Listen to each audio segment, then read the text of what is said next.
Welcome back to PDA. It's your boy F17, aka the Hood's Les Brown. It's Frederick Afrifa. I'm back again with another episode. We've got the visuals now. Yeah, serious stuff. Alright, so today I'm going to talk about something critical, something that I talk about every single place that I go to, right? And something that you may want to know this year, and that is, how can you be happier this year? Okay, our happiness is underrated. I'm not gonna lie to you, because often, if you think about your goals that you set for this year, right, probably financial goals, right, maybe health goals, right, but you didn't really think about your happiness, which is actually very, very interesting, because we get one unique experience in this world, right? We get one opportunity to live this world, and if you're not doing it and you're not gonna be happy, if you're doing it and you're not gonna be happy, then I think you need to reframe your thinking, okay? So here are simple things that I do to make sure that I tick things off to be happy.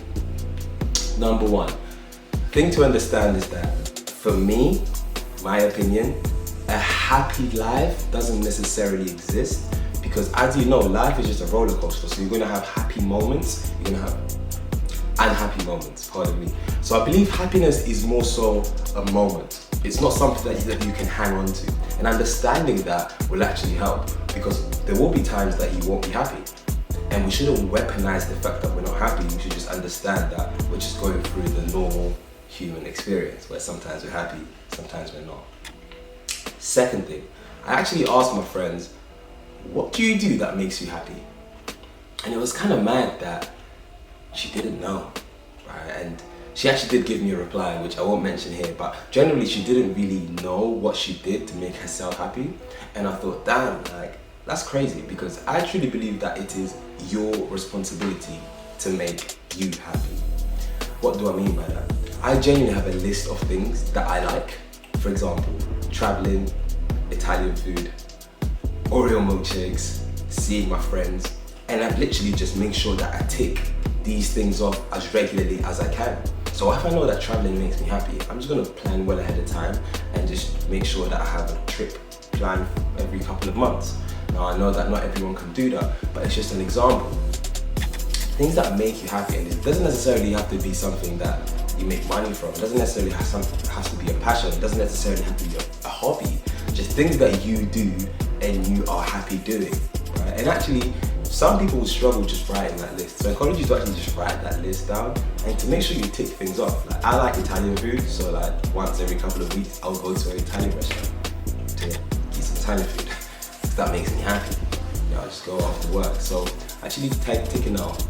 Third thing you can do to make sure you have a happier 2023 is actually lowering your expectations, right? And increasing your work ethic.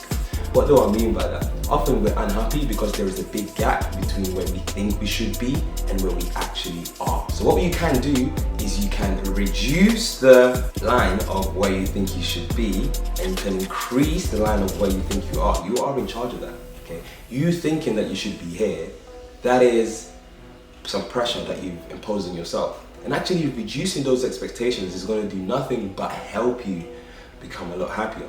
And while reducing those expectations, then actually you can increase your work ethic, right? Because I truly believe that happiness is directly linked to your expectations.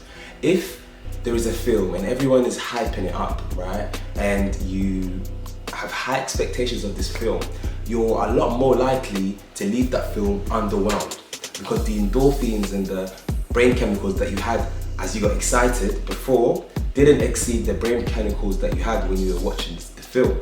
As a result, you're underwhelmed, right? Whereas if you went into the same film without any expectations, you probably would have liked it. Think about it. This might be a party. You go into the high expectations thinking it's going to be the craziest party ever, and it might not be. It might be needy. Whereas if you just go on a random night out, end up going to a party, and more time you're going to have the time of your life, right? So actually reducing your expectations, and that doesn't mean expecting less of yourself. It just actually means reducing the gap between where you think you should be and where you actually are. Okay, that is actually going to make you happy. So those are 3 things that you can do this year to make you happier. Okay, reduce your expectations, increase your work ethic, which is like 2 in 1, Write down a list and tick off that list, man, of things that make you happy. And I know it sounds so simple, but give it a go. And number 3, understand that a happy life doesn't necessarily exist. Part of the human existence is understanding that there will be happy moments, there will be sad moments, okay? So when you're sad, don't weaponize the fact that you're sad. Just try and tick as many things off from that happy list so that you can be happier next time, right? Until next time, it's been your boy F17. I'm out!